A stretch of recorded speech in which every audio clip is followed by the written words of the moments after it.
আল্লাহর গজবে ধ্বংসপ্রাপ্ত প্রধান ছয়টি প্রাচীন জাতির মধ্যে পঞ্চম জাতি হল আহলে মাদিয়ান। মাদিয়ান হল লুত সাগরের নিকটবর্তী সিরিয়া ও হিজাজের সীমান্তবর্তী একটি জনপদের নাম, যা অদ্যাবধি পূর্ব জর্ডনের সামুদ্রিক বন্দর মোআন এর অদূরে বিদ্যমান রয়েছে। কুফরি করা ছাড়াও এই জনপদের লোকেরা ব্যবসায়ের ওজন ও মাপে কম দিত, রাহাজানি ও লুটপাট করত, অন্যায় পথে জনগণের মাল সম্পদ বক্ষণ করত। ইয়াকুত হামাবি মৃত 626/1228 খ্রিস্টাব্দে বলেন, ইব্রাহিম পুত্র মাদিয়ানের নামে জনপদটি পরিচিত হয়েছে। হজরত সোয়াইব আলাইসাল্লাম এদের প্রতি প্রেরিত হয়েছিলেন। ইনি হজরত মুসা আলাইসাল্লাম এর শ্বশুর ছিলেন। কৌমে লুত এর ধ্বংসের অন্তিকাল পরে কৌমে মাদিয়ানের প্রতি তিনি প্রেরিত হন। সূরা হুদ 11/79 নম্বর আয়াত। চমৎকার ভাগ্নিতার কারণে তিনি অর্থাৎ খাতিবুল আম্বিয়া নবীগণের মধ্যে সেরা ভাগ্নি নামে খ্যাত ছিলেন। আহলে মাদিয়ানকে পবিত্র কোরআনে কোথাও কোথাও আসহাবুল আইকা বলা হয়েছে, যার অর্থ জঙ্গলের বাসিন্দাগণ। এটা বলার কারণ এই যে এই অবাধ্য জনগোষ্ঠী প্রচণ্ড গরমে অতিষ্ঠ হয়ে নিজেদের বসতি ছেড়ে জঙ্গলে আশ্রয় নিলে আল্লাহ তাদেরকে সেখানেই ধ্বংস করে দেন। এটাও বলা হয় যে উক্ত জঙ্গলে আইকা বলে একটা গাছকে তারা পূজা করত, যার আশেপাশে জঙ্গল বেষ্টিত ছিল। মাদিয়ান ছিলেন হাজেরা বা সারাহর মৃত্যুর পরে হজরত ইব্রাহিমের আরব বংশোদ্ভূত ক্যানআনী স্ত্রীর কানতুরা বিনতে ইয়াকতিন এর 6টি পুত্র সন্তানের মধ্যে জ্যেষ্ঠ পুত্র। উল্লেখ্য যে হজরত সোয়াইব আলাইসাল্লাম সম্পর্কে পবিত্র কোরআনে 10টি সূরায় 53টি আয়াতে বর্ণিত হয়েছে। হজরত সোয়াইব আলাইসাল্লামের দাওয়াত। ধ্বংসপ্রাপ্ত বিগত কওমগুলোর বড় বড় কিছু অন্যায় কর্ম ছিল, যার জন্য বিশেষভাবে সেখানে নবী প্রেরিত হয়েছিলেন। সোয়াইব এর কওমেরও তেমনি মারাত্মক কয়েকটি অন্যায় কর্ম ছিল, যে জন্য খাস করে তাদের মধ্য থেকে তাদের নিকটে সোয়াইব আলাইসাল্লামকে প্রেরণ করা হয়। তিনি তার কওমকে যে দাওয়াত দেন তার মধ্যে বিষয়গুলোর উল্লেখ রয়েছে, যেমন আল্লাহ বলেন, আমি মাদিয়ানের প্রতি তাদের ভাই সোয়াইবকে প্রেরণ করেছিলাম। সে তাদের বলল, হে আমার সম্প্রদায়, তোমরা আল্লাহর ইবাদত করো, তিনি ব্যতীত তোমাদের কোনো উপাস্য নেই। তোমাদের কাছে তোমাদের প্রতিপালকের পক্ষ হতে সুস্পষ্ট প্রমাণ এসে গেছে। অতএব তোমরা মাপ ও ওজন পূর্ণ করো। মানুষকে তাদের মালামাল কম দিও না। ভূপৃষ্ঠের সংস্কার সাধনের পর তোমরা সেখানে অনর্থ সৃষ্টি করো না। এটাই তোমাদের জন্য কল্যাণকর যদি তোমরা বিশ্বাসী হও। তোমরা পথে ঘাটে এ কারণে বসে থেকো না যে ঈমানদারদের হুমকি দেবে, আল্লাহর পথে বাধা সৃষ্টি করবে ও তাতে বক্রতা অনুসন্ধান করবে। স্মরণ করো যখন তোমরা সংখ্যায় অল্প ছিলে, অতঃপর আল্লাহ তোমাদেরকে আধিক্য দান করেছেন, এবং লক্ষ্য করো কিরূপ অশুভ পরিণত হয়েছে অনর্থকারীদের। আর যদি তোমাদের একদল ওই বিষয়ের প্রতি বিশ্বাস স্থাপন করে যা নিয়ে আমি প্রেরিত হয়েছি, এবং আরেক দল বিশ্বাস স্থাপন না করে, তবে তোমরা অপেক্ষা করো যে পর্যন্ত না আল্লাহ আমাদের মধ্যে মীমাংসা করে দেন, কেননা তিনি শ্রেষ্ঠ ফয়সালাকারী। সূরা আরাফ 7/85-87 নম্বর আয়াত। কওমে সোয়াইব এর ধর্মীয় ও সামাজিক অবস্থা এবং দাওয়াতের সারমর্ম। উপরোক্ত আয়াত সময়ে নিম্নোক্ত বিষয়গুলো প্রতীয়মান হয়। প্রথমত, তারা আল্লাহর হক ও বান্দার হক দুটি নষ্ট করেছিল। আল্লাহর হক হিসেবে তারা বিশ্বাসের জগতে আল্লাহকে বাদ দিয়ে সৃষ্টির পূজায় লিপ্ত হয়েছিল, কিংবা আল্লাহর সঙ্গে অন্যকে শরিক করেছিল। নাউজুবিল্লাহ। তারা আল্লাহর ইবাদত ছেড়ে দিয়েছিল। দুনিয়াবি ধন্যসজ্জে ও বিলাস ব্যসনে ডুবে গিয়ে তারা আল্লাহর সত্তা ও গুণাবলী এবং তার হক সম্পর্কে গাফেল হয়ে গিয়েছিল।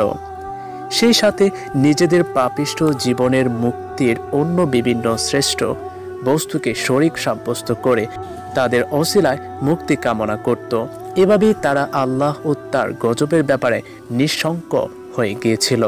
সে কারণে সকল নবীর ন্যায় শুআয়ব আলাইহিসসালাম সর্বপ্রথম আকীদা সংশোধনের জন্য তাওহীদে ইবাদত এর আহ্বান জানান, যাতে তারা সব দিক থেকে মুখ ফিরিয়ে স্রেফ আল্লাহর ইবাদত করে এবং সকল ব্যাপারে স্রেফ আল্লাহর ও তার নবীর আনুগত্য করে। তিনি নিজের নবুয়তের প্রমাণস্বরূপ তাদেরকে মুজিজা প্রদর্শন করেন, যা স্বয়ং প্রতিপালকের পক্ষ হতে সুস্পষ্ট প্রমাণ রূপে তার নিকটে আগমন করে। দ্বিতীয়ত, তারা মাপ ও ওজনে কম দিয়ে বান্দার হক নষ্ট করত। সেদিকে ইঙ্গিত করে শুআয়ব আলাইহিসসালাম বলেন, তোমরা মাপ ও ওজন পূর্ণ করো এবং মানুষের দ্রব্যাতিতে কম দিয়ে তাদের ক্ষতি করো না। সূরা আরাফ ৭/৮৫ নম্বর আয়াতের প্রথমাংশের খাসভাবে মাপ ও ওজন পূর্ণ করার নির্দেশ দেওয়া হয়েছে এবং শেষাংশে সর্বপ্রকার হকে ত্রুটি করাকে নিষিদ্ধ করা হয়েছে। সে হক মানুষের ধন সম্পদ, ইজ্জত, আব্রু বা যে কোনো বস্তুর সাথে সম্পর্কযুক্ত হোক না কেন। বস্তুত দ্রব্যাদির মাপ ও ওজনে কম দেওয়া যেমন মহা অপরাধ, তেমনি কারো ইজ্জত আব্রু নষ্ট করা, কারো পদমর্যাদা অনুযায়ী তাকে সম্মান না করা, যাদের আনুগত্য করা জরুরি তাদের আনুগত্য ত্রুটি করা অথবা যাকে সম্মান করা ওয়াজিব তার সম্মানে ত্রুটি করা ইত্যাদি সবই অপরাধের অন্তর্ভুক্ত, যা শুআয়ব আলাইহিসসালাম এর সম্প্রদায় করত, যে সমাজে মানির মান ছিল না বা গুণীর কদর ছিল না। তৃতীয়ত বলা হয়েছে, তোমরা পৃথিবীতে ফাসাদ সৃষ্টি করো না সেখানে সংস্কার সাধিত হওয়ার পর। সূরা আরাফ ৭/৮৫ নম্বর আয়াত। অর্থাৎ আল্লাহ পৃথিবীকে যেভাবে আভ্যন্তরীণ ও বাহ্যিক সব দিক দিয়ে সুন্দর ও সামঞ্জস্যশীল করে সৃষ্টি করেছেন, তোমরা তাতে ব্যত্যয় ঘটিও না এবং কোনরূপ অনর্থ সৃষ্টি করো না। চতুর্থ, তোমরা মানুষকে ভীতি প্রদর্শন ও আল্লাহর পথে বাধা দানের উদ্দেশ্যে পথে ঘাটে ওত পেতে থেকো না। সূরা আরাফ ৭/৮৬ নম্বর আয়াত। এর দ্বারা মাদিয়ানবাসীদের আরেকটি মারাত্মক দোষের প্রতি ইঙ্গিত করা হয়েছে, যে তারা রাস্তার মোড়ে চৌকি বসিয়ে লোকদের কাছ থেকে অবৈধভাবে চাঁদা আদায় করত ও লুটপাট করত। সাথে সাথে তারা লোকদেরকে শুআয়ব আলাইহিসসালামের উপরে ঈমান আনতে নিষেধ করত ও ভয়ভীতি প্রদর্শন করত। তারা সর্বদা আল্লাহর পথে বক্রতার সন্ধান করত। সূরা আরাফ ৭/৮৬ নম্বর আয়াত। এবং কোথাও অঙ্গুলি রাখার জায়গা পেলে আপত্তি ও সন্দেহের ঝড় তুলে মানুষকে সত্য ধর্ম হতে বিমুখ করার চেষ্টা থাকত। মাদিয়ানবাসীদের আরেকটি দুষ্কর্ম ছিল যে তারা প্রচলিত স্বর্ণ ও রূপ্য মুদ্রার পার্শ্ব হতে সোনা ও রূপার কিছু অংশ কেটে রেখে সেগুলো বাজারে চালিয়ে দিত। শুআয়ব আলাইহিসসালাম তাদেরকে এই কাজ থেকে নিষেধ করেন। পঞ্চমত, তাদের অকৃতজ্ঞতার বিষয়ে হুঁশিয়ারি করে দিয়ে বলা হয়েছে যে, স্মরণ করো তোমরা যখন সংখ্যায় কম ছিলে, অতঃপর আল্লাহ তোমাদেরকে বংশবৃদ্ধি করে তোমাদেরকে একটি বিরাট জাতিতে পরিণত করেছেন। সূরা আরাফ ৭/৮৬ নম্বর আয়াত। তোমরা ধন সম্পদহীন ছিলে, অতঃপর আল্লাহ তোমাদের প্রাচুর্য দান করেছেন, অথচ তোমরা আল্লাহর প্রতি কৃতজ্ঞ না হয়ে নানাবিধ শিরক ও কুফরিতে লিপ্ত হয়েছ। অতএব তোমরা সাবধান হও এবং তোমাদের পূর্ববর্তী কওমে নূহ, আদ, সামুদ ও কওমে লূত এর ধ্বংসশীলার কথা স্মরণ করো। সূরা আরাফ ৭/৮৬ নম্বর আয়াত। তাদের মর্মান্তিক পরিণাম ও অকল্পনীয় গজবের কথা মনে রেখে হিসাব নিকাশ করে পা বাড়াও। ষষ্ঠত, মাদিয়ানবাসীদের উত্থাপিত একটি সন্দেহের জবাব দেওয়া হয়েছে। তারা বলতো যে, ঈমানদারগণ যদি ভালো ও সৎ হয় আর আমরা কাফিররা যদি মন্দ ও পাপী হই, তাহলে আমাদের উভয় দলের আর্থিক ও সামাজিক অবস্থা একরূপ কেন? কাফিররা অপরাধী হলে নিশ্চয়ই আল্লাহ তাদের শাস্তি দিতেন। এর উত্তরে নবী বলেন, অর্থাৎ অপেক্ষা করো যতক্ষণ না আল্লাহ আমাদের মাঝে ফায়সালা করেন, বস্তুত তিনি শ্রেষ্ঠ ফায়সালাকারী। সূরা আরাফ ৭/২৭ নম্বর আয়াত। অর্থাৎ আল্লাহ স্বীয় সহনশীলতা ও কৃপাগুণে পাপীদের অবকাশ দিয়ে থাকেন। অতঃপর তারা যখন চূড়ান্ত সীমায় পৌঁছে যায়, তখন সত্য ও মিথ্যার ফায়সালা নেমে আসে। তোমাদের অবস্থা তদ্রূপ হবে। অবিশ্বাসী ও পাপীদের উপরে আল্লাহর চূড়ান্ত গজব সত্তর নাজিল হয়ে যাবে। একই ধরনের বক্তব্য উল্লেখিত হয়েছে সূরা হুদে। 11/84-86 নম্বর আয়াতে। হযরত শুআয়ব আলাইহিস সালাম এই কথা বলেন যে আমার এই দাওয়াতের জন্য আমি তোমাদের কাছে কোনো প্রতিদান চাই না, আমার প্রতিদান বিশ্ব পালনকর্তাই দেবেন। সূরা শুআরা 26/180 নম্বর আয়াত। তিনি বললেন, তোমরা আল্লাহর ইবাদত করো ও শেষ দিবসের আশা রাখো, তোমরা পৃথিবীতে অনর্থ সৃষ্টি করো না। সূরা আনকাবুত 29/36 নম্বর। শুআয়ব আলাইহিস সালাম এর দাওয়াতের ফলশ্রুতি হযরত শুআয়ব আলাইহিস সালাম এর নিঃস্বার্থ ও আন্তরিকতাপূর্ণ দাওয়াত তার উদ্ধত কওমের নেতাদের হৃদয়ে রেখাপাত করল না। তারা বরং আরও উদ্ধত হয়ে তার দরদ ভরা সুললিত বয়ান ও অপূর্ব চিত্তহারে ভাগ্নিতার জবাবে পূর্ববর্তী ধ্বংসপ্রাপ্ত কওমের পাপিষ্ঠ নেতাদের ন্যায় নবীকে প্রত্যাখ্যান করল এবং ভঙ্গ, বিদ্রূপ ও তাচ্ছিল্য করে বলল, তোমরা সালাত কি তোমাকে এ কথা শেখায় যে আমরা তোমাদের ওইসব উপাস্যর পূজা ছেড়ে দিই? আমাদের পূর্বপুরুষেরা যুগ যুগ ধরে যে সবের পূজা করে আসছে, আর আমাদের ধন সম্পদের ইচ্ছা মতো আমরা যা কিছু করে থাকি তা পরিত্যাগ করি। তুমি তো একজন সহনশীল ও সৎ ব্যক্তি। সূরা হুদ 11/87 নম্বর আয়াত। অর্থাৎ তুমি একজন জ্ঞানী, দূরদর্শী ও সাধু ব্যক্তি হয়ে এই কথা কিভাবে বলতে পারো যে আমরা আমাদের বাপদাদার আমল থেকে চলে আসা দেবদেবীর পূজা ও শিরকি প্রথা সমূহ পরিত্যাগ করি এবং আমাদের আয় উপাদানে ও রুজি রোজগারে ইচ্ছামতো চলা ছেড়ে দেয়? আয় ব্যয় কোনটা হালাল কোনটা হারাম তা তোমার কাছ থেকে জেনে নিয়ে কাজ করতে হবে। এটা কি কখনো সম্ভব হতে পারে? তাদের ধারণা মতে তাদের সকল কাজ চোখ বুজে সমর্থন করা ও তাতে বরকতের জন্য দোয়া করাই হলো সৎ ও ভালো মানুষদের কাজ। ওই সব কাজে শিরক ও তাওহীদ, হারাম হালালের প্রশ্ন তোলা কোনো ধার্মিক ব্যক্তির কাজ নয়। দ্বিতীয়ত, তারা ইবাদত ও মুআমালাতকে পরস্পরের প্রভাবমুক্ত ভেবেছিল। ইবাদত কবুলের জন্য যে রুজি হালাল হওয়া জরুরি এ কথা তাদের বুঝে আসেনি। সেজন্য তারা ব্যবসা বাণিজ্য হালাল হারামের বিধান মানতে রাজি ছিল না। যদিও সালাত আদায়ে কোনো আপত্তি তাদের ছিল না, কেননা দেবদেবীর পূজা সত্য সৃষ্টিকর্তা হিসেবে এক আল্লাহর প্রতি বিশ্বাস ও স্বীকৃতি সবারই ছিল। সূরা লুকমান 31/25 নম্বর আয়াত। তাদের আপত্তি ছিল কেবল একখানে যে সব কিছু ছেড়ে কেবলমাত্র আল্লাহর ইবাদত করতে হবে এবং দুনিয়াবি ক্ষেত্রে আল্লাহ প্রদত্ত বিধিনিষেধ মেনে চলতে হবে। তারা ধর্মকে কতিপয় আচার অনুষ্ঠানের মধ্যে সীমিত মনে করত এবং ব্যবহারিক জীবনে তার কোনো দখল দিতে প্রস্তুত ছিল না। শুআয়ব আলাইহিস সালাম অধিকাংশ সময় সালাত ও ইবাদতে নিমগ্ন থাকতেন বলে তাকে বিদ্রূপ করে কোনো মূর্খ নেতা এরূপ কথাও বলে ফেলে যে, তোমার সালাত কি তোমাকে এসব আবল তাবল কথাবার্তা শিক্ষা দিচ্ছে? কওমের লোকদের এসব বিদ্রুবান ও ভূর্র মন্তব্য সময় বিচলিত না হয়ে অতীব ধৈর্য ও দরদের সাথে তিনি তাদের সম্বোধন করে বললেন, অর্থাৎ, হে আমার জাতি, তোমরা কি মনে করো আমি যদি আমার পালনকর্তার পক্ষ হতে সুস্পষ্ট দলিলের উপরে কায়েম থাকি আর তিনি যদি নিজের তরফ থেকে আমাকে দ্বীনি ও দুনিয়াবি উত্তম রিজিক দান করে থাকেন, তবে আমি কি তার হুকুম অমান্য করতে পারি? আর আমি চাই না যে আমি তোমাদেরকে যে বিষয় নিষেধ করি পরে নিজেই সেই কাজে লিপ্ত হই। আমি আমার সাধ্যমতো তোমাদের সংশোধন চাই মাত্র, আর আমার কোনোই ক্ষমতা নেই আল্লাহর সাহায্য ব্যতীত। আমি তার উপরে নির্ভর করি এবং তার দিকে ফিরে যাই। হে আমার জাতি, আমার প্রতি হটকারিতা করে তোমরা নিজেদের উপরে নূহ, হুদ বা সালে এর কওমের মতো আযাব ডেকে এনো না, বরং লূতের কওমের ঘটনা তো তোমাদের থেকে দূরে নয়। তোমরা তোমাদের প্রভুর নিকটে ক্ষমা প্রার্থনা করো ও তার দিকে ফিরে এসো। নিশ্চয়ই আমার পালনকর্তা অতীব দয়ালু ও প্রেমময়। তারা বলল, হে শুআয়ব, তোমার অত শত কথা আমরা বুঝি না। তোমাকে তো আমাদের মধ্যকার একজন দুর্বল ব্যক্তি বলে আমরা মনে করি। যদি তোমার জাতি গোষ্ঠীর লোকেরা না থাকতো তাহলে এতদিন আমরা তোমাকে পাথর মেরে চূর্ণ করে ফেলতাম। তুমি আমাদের উপরে মোটেই প্রতিপত্তিশালী ব্যক্তি নও। শুআয়ব বলল, হে আমার কওম, আমার জাতি গোষ্ঠী কি তোমাদের নিকটে আল্লাহর চেয়ে অধিক ক্ষমতাশালী? অথচ তোমরা তাকে পরিত্যাগ করে পিছনে ফেলে রেখেছ।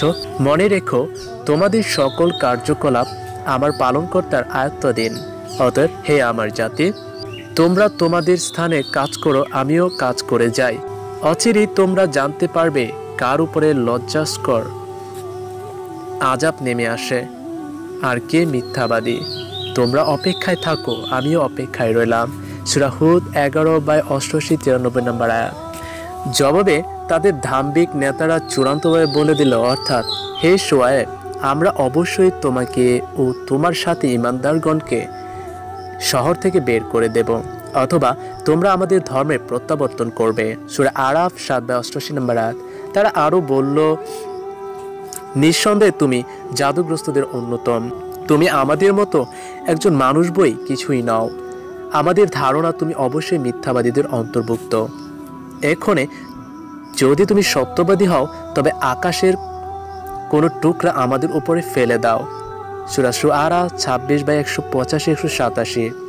শুআয়ব আলাইহিস সালাম তখন নিরাশ হয়ে প্রথমে কওমকে বললেন, অর্থাৎ আমরা আল্লাহর উপরে মিথ্যা রূপকারী হয়ে যাব যদি আমরা তোমাদের ধর্মে ফিরে যাই, অথচ আল্লাহ আমাদেরকে তা থেকে মুক্তি দিয়েছেন। ওই ধর্মে ফিরে যাওয়া আমাদের পক্ষে সম্ভব নয়।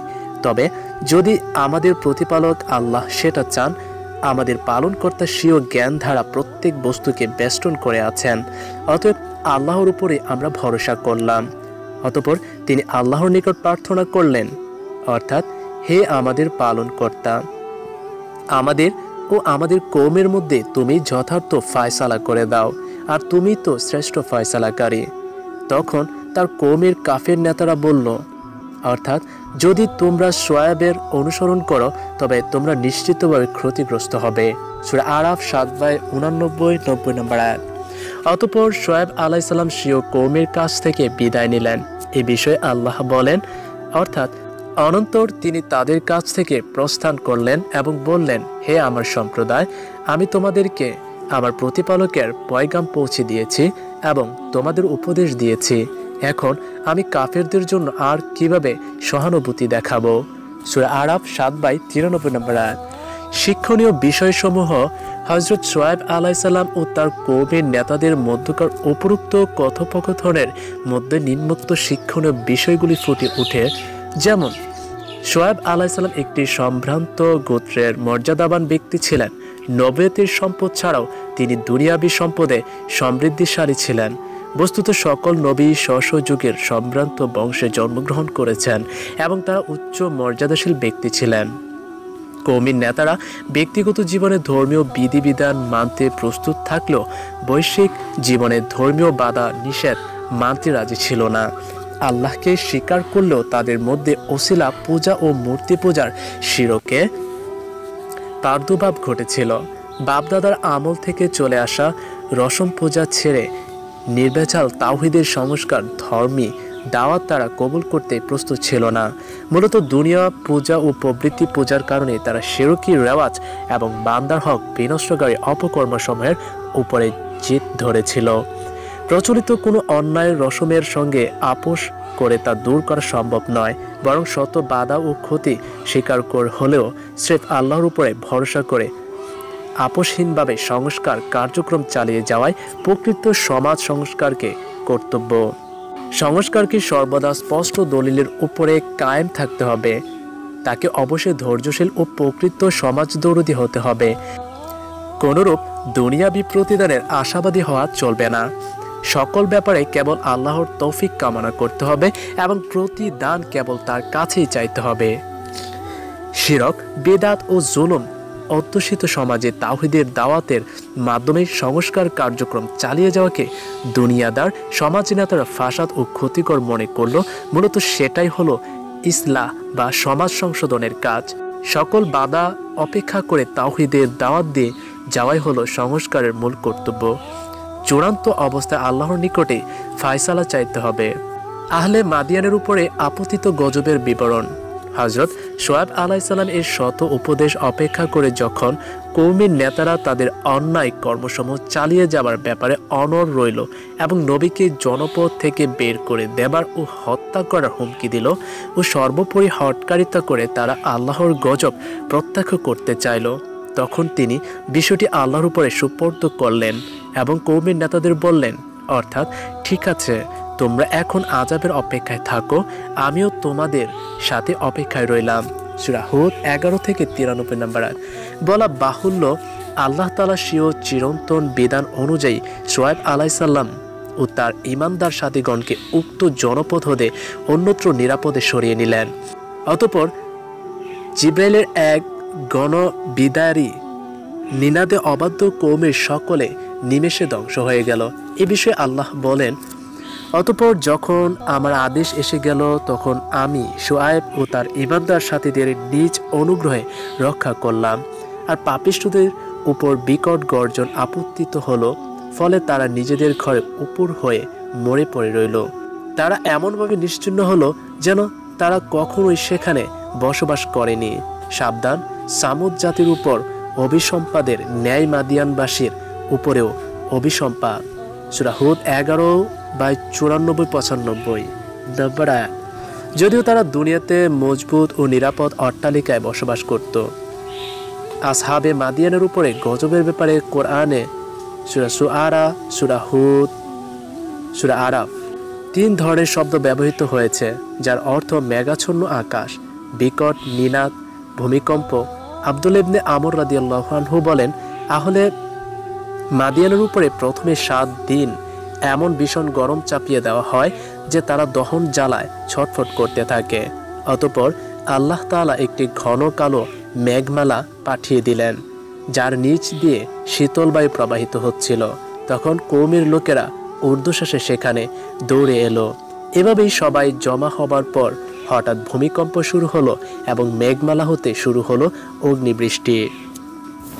তাতে মানুষ সব পোকামাকড়ের মতো পুড়ে ছাই হতে লাগলো। ইবনে আব্বাস রাদিয়াল্লাহু আনহু ও মুহাম্মদ বিন কাব আল কুরাজি বলেন, অতঃপর তাদের উপর নেমে আসে এক বর্জনীনাদ, যাতে সব মরে নিশ্চিহ্ন হয়ে গেল। এভাবে কোনরূপে গ্রেফতারি পরোয়ানা ও সিপাহী শান্ত্রের প্রহরা ছাড়াই আল্লাহদ্রোহীরা সবাই পায়ে হেঁটে স্বেচ্ছায় মধ্যভূমিতে উপস্থিত হয় এবং চোখের পলকে সবাই বিস্তনাবোধ হয়ে যায়। মক্কা থেকে সিরিয়া যাওয়ার পথে এসব ধ্বংসস্থল নজরে পড়ে। আল্লাহ বলেন, অর্থাৎ এসব জনপদ ধ্বংস হওয়ার পর পুনরায় আবাদ হয়নি অল্প কয়েকটি ব্যতীত। অবশেষে আমি এই শবরের মালিক রয়েছি।